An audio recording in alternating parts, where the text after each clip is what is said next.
అందరికీ వందనాలు. Vision QT Fellowship YouTube channel వీక్షకులందరికీ యేసుక్రీస్తు నామములో శుభములు తెలియజేస్తున్నాను. మీరందరూ బాగున్నారు కదండి. క్రిస్మస్ సీజన్లో ఉన్న మీరందరూ కూడా ఆశీర్వాదకరమైన క్రిస్మస్ను జరుపుకున్నారని నేను భావిస్తున్నాను.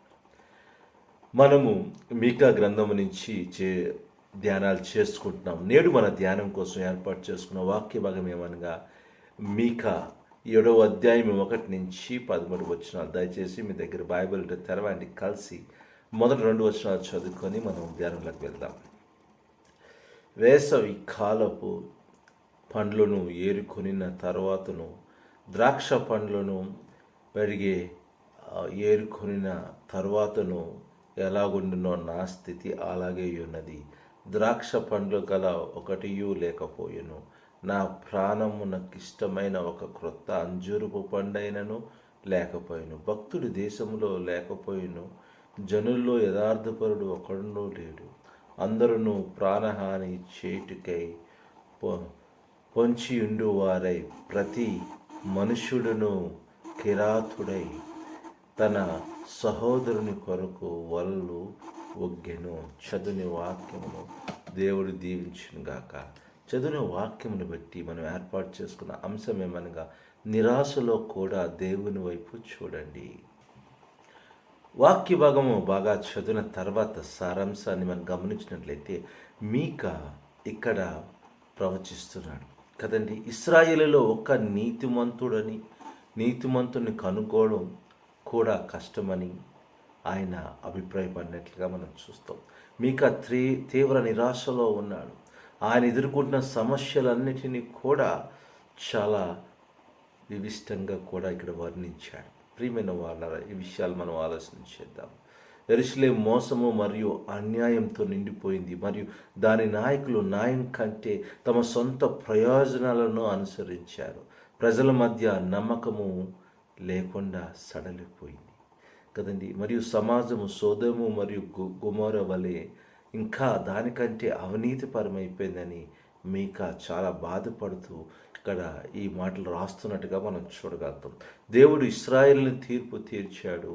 అది ఏమాత్రము వీరికి ప్రయోజనము లేకుండా అయిపోయినది. మరియు ప్రతిదీ కూడా వారు దేవుని వ్యతిరేకంగా చేశారు. నిరాశ మధ్య కూడా మీకా దేవుని నుండి పునరుద్ధరణ వస్తుందని నమ్ముతూ ఆశతో చూసినట్లుగా ఈ యొక్క వాక్య భాగం చదివితే మనకి సారాంశంగా అర్థమవుతుంది. ఈ వాక్య భాగం ఇంకా మనం లోతుగా ధ్యానం చేసినప్పుడు మన దేవుని గురించిన గొప్ప సత్యాలు తెలుసుకోవడానికి వీలు కలుగుతుంది. 1 నుంచి 13 వచనాలు. దేవుడు ఫలించని ప్రతి తీగను ఆయన తీసివేస్తాడు కదండి.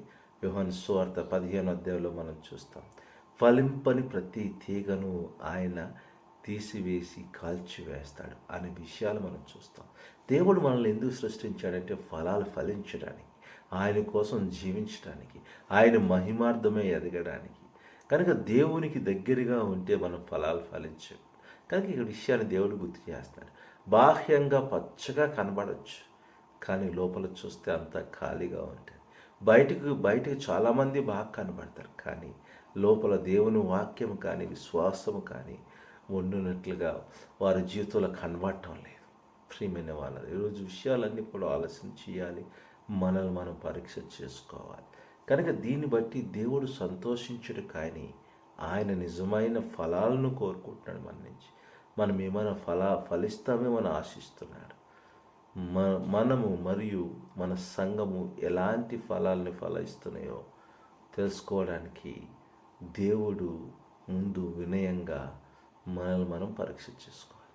మనం ఏ ఫలాలు ఫలిస్తున్నామా లేదా కూడా పరీక్ష చేసుకోవాలి. ఈ వాక్య భాగం ఇంకా మనం లోతుగా ధ్యానం చేసినప్పుడు మన దేవుని గురించిన దేవుడు మనకు నేర్పే పాఠమును గ్రహించడానికి వీలు కలుగుతుంది. 1వ వచనం 7వ వచనం. నిరాశ అనేది క్రైస్తవ జీవితంలో ముగింపు కాదు. ఎందుకంటే క్రైస్తవులు నిరీక్షణ కలిగి ఉంటారు.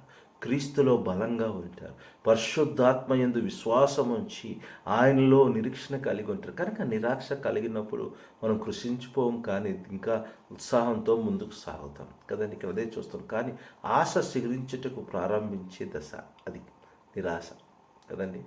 మానవ బలము విఫలమైనప్పుడు అది దేవుడు పనిచేయడానికి ప్రారంభ బిందువుగా మారవచ్చు. చాలా చాలా మనం ఆలోచించాలి. మన ప్రయత్నం విఫలమైపోయింది, కానీ దేవుడు అక్కడ మన స్థానంలో ఆయన ఉండి ఆయన చేయొచ్చు, ఆయన చేస్తాడు అనే విషయాన్ని దేవుని వాక్యం గుర్తు చేస్తుంది. నిరాశ ఎంత లోతుగా ఉంటే విశ్వాసం అంత స్పష్టంగా ప్రకాశిస్తుంది కదండి. కొన్నిసార్లు మనకు అర్థం కాని విషయాలు మనలో పేరుకుపోతుంటాయి, నిరాశలో పేరుకుపోతుంటాయి, కానీ విశ్వాసము అంత ప్రకాశిస్తుంది మనలో. ప్రియమైన వాళ్ళారా, ఈరోజు విషయాలు ఆలోచించాలి. క్రైస్తవులుగా, దేవుని బిడ్డలుగా మనం విశ్వాసం కలిగి నిరీక్షణ కలిగి జీవించాలి అనే విషయాన్ని గుర్తు చేస్తుంది. కనుక నిరాశలో ఉన్నప్పుడు కృంగిపోవద్దు, కానీ దేవుని వైపు చూడాలి. మనం ఈరోజు నిరాశలో ఉంటే ఇప్పుడే మనం దేవుని వైపు చూడాలి. ఆయన ఖచ్చితంగా మనలను పైకి తీసుకొస్తాడు. లేవనెత్తే దేవుడు, బలపరిచే దేవుడు. మన బైబిల్ అంతా చదివితే అనేక సార్లు ఈ విషయాలను మనం చూడగలుగుతున్నాం. కనుక నిరాశ చెందకుండా దేవునిలో బలపడదాం, దేవునిలో ఉందాం.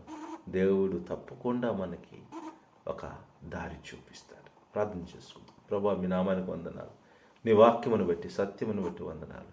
వాక్యం వెంటనే ప్రతి బిడ్డను దీవించండి. అవును నాయనా, నిరాశలో కూడా ఆశను నింపే దేవుడు, నీ వైపు చూస్తున్నాం. మీరు సాయం చేయండి. అందరినీ మీ చేతికి అప్పచెప్పండి. యేసుక్రీస్తు నామములో ప్రార్థన చేసి వేడుకుంటున్నాం తండ్రి, ఆమేన్. ప్రియమైన వాళ్ళారా, ఇప్పటివరకు దేవుని వాక్యం ఓపికగా విన్నారు. దాన్ని బట్టి మీ అందరికీ వందనాలు. మీ అనుభవాలను మాతో పంచుకోవాలని ఆశపడుతున్నట్లయితే మమ్మల్ని సంప్రదించండి. దేవుని కృప మీకు ఎల్లప్పుడూ తోడైండును గాక. ఆమేన్.